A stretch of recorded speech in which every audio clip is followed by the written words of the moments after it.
నరులు భూమి మీద విస్తరింపనారంభించిన తరువాత కుమార్తెలు వారికి పుట్టిరి.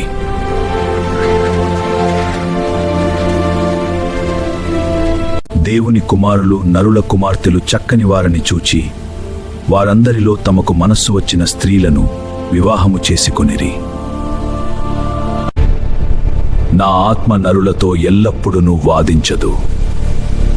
వారి దినములు 120 సంవత్సరములు మాత్రమే. ఆ దినములలో భూమి మీద నెఫీలులు ఉండిరి. వారు పూర్వకాలపు శూరులు, పేరు పొందిన వీరులు. నరుల చెడుతనము భూమి మీద గొప్పదయ్యుండెను. వారి హృదయ తలంపులు ఎల్లప్పుడూ చెడ్డవే.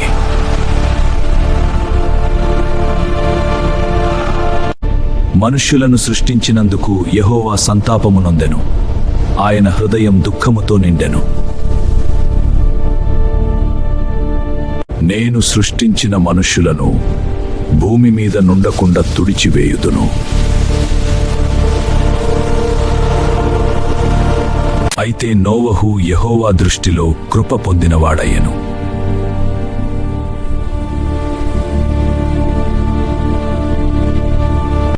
నోవహు నీతిపరుడును, తన తరములో నిందారహితుడును. అతడు దేవునితో కూడా నడిచినవాడు. భూలోకము దేవుని సన్నిధిని చెడిపోయెను.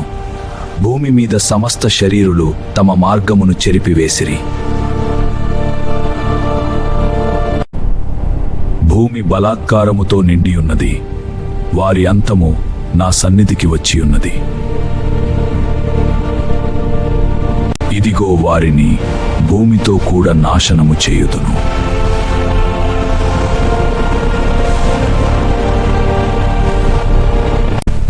చితిసారకపు మ్రానుతో నీ కొరకు ఓడను చేసుకొనుము. లోపల వెలుపల దానికి కీలు పూయవలెను. ఆ ఓడ 300 మూరల పొడవు, 70 మూరల వెడల్పు, 30 మూరల ఎత్తుగలదై ఉండవలెను. దానికి కిటికీ చేయుము. తలుపు ప్రక్కన ఉంచుము. క్రింది అంతస్తు, 2వ అంతస్తు, 3వ అంతస్తు గలదిగా చేయుము. జీవవాయువు గల సమస్త శరీరులను నాశము చేయుటకు భూమి మీదికి జలప్రవాహము రప్పించుచున్నాను. నీతో నా నిబంధన స్థిరపరచుదును. నీవు, నీ కుమారులు, నీ భార్య, నీ కోడండ్రు ఓడలో ప్రవేశించవలెను. ప్రతి జాతిలో 2 చొప్పున సమస్త జీవులు నీతో కూడా ఓడలోనికి రావలెను.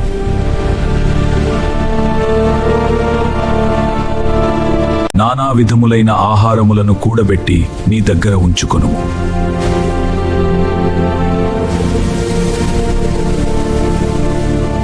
దేవుడు అతనికి ఆజ్ఞాపించిన ప్రకారము నోవహు యావత్తు చేసెను.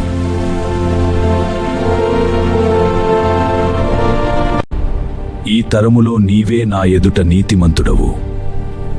నీవు నీ ఇంటివారితో కూడా ఓడలో ప్రవేశించుడి. పవిత్ర జంతువులలో ప్రతి జాతి పోతులు 7, పెంటులు 7.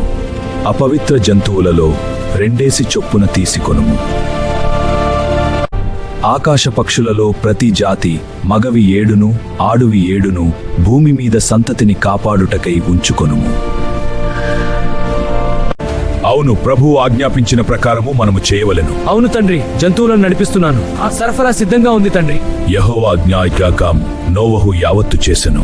ఇంకను 7 దినముల తరువాత నేను 40 పగళ్లును 40 రాత్రులను భూమి మీద వర్షము కురిపించుతును. జలప్రవాహము వచ్చినప్పుడు నోవహు 600 సంవత్సరముల వయసు గలవాడు.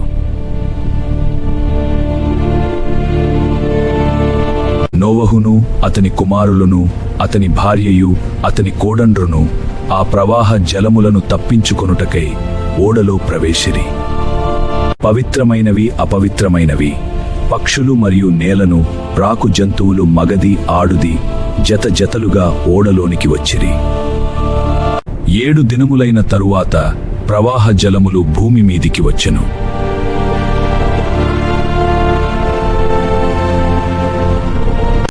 మహాగాధ జలముల ఊటలు విడబడెను, ఆకాశపు తూములు విప్పబడెను. 40 పగళ్లును 40 రాత్రులను ప్రచండ వర్షము భూమి మీద కురిసెను. ఆ దినమందే నోవహును అతని కుమారులు షేము, హాము, యాపెతు, అతని భార్య మరియు వారి భార్యలు ఓడలో ప్రవేశిరి. ప్రతి జాతి మృగములు, పశువులు, నేలను ప్రాకు పురుగులు మరియు పక్షులు తమ తమ జాతుల ప్రకారము ఓడలో ప్రవేశించెను. జీవాత్మగల సమస్త శరీరులలో 2 చొప్పున నోవహు యుద్ధకు వచ్చి ఓడలో ప్రవేశించెను. దేవుడు ఆజ్ఞాపించిన ప్రకారము మగదియు ఆడుదియు ప్రవేశించిరి. అప్పుడు యెహోవా ఓడ తలుపు మూసివేసెను.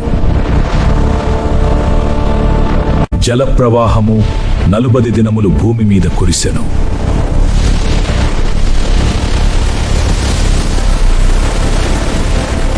జలములు విస్తరించి ఓడను తేలచేసినందున అది భూమి మీద నుండి పైకి లేచెను. జలములు భూమి మీద ప్రచండముగా విస్తరించెను. ఓడ నీళ్ల మీద నడిచెను.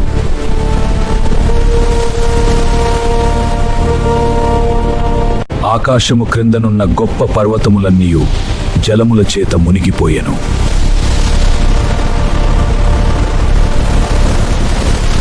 భూమి మీద సంచరించు సమస్త జీవరాశులు, నరులు, పక్షులు, మృగములు అంతమయ్యిరి. నోవహును అతనితో కూడా ఓడలో ఉన్నవారే మాత్రము మిగిలిరి. 180 దినములు జలములు భూమి మీద ప్రచండముగా నిలిచెను.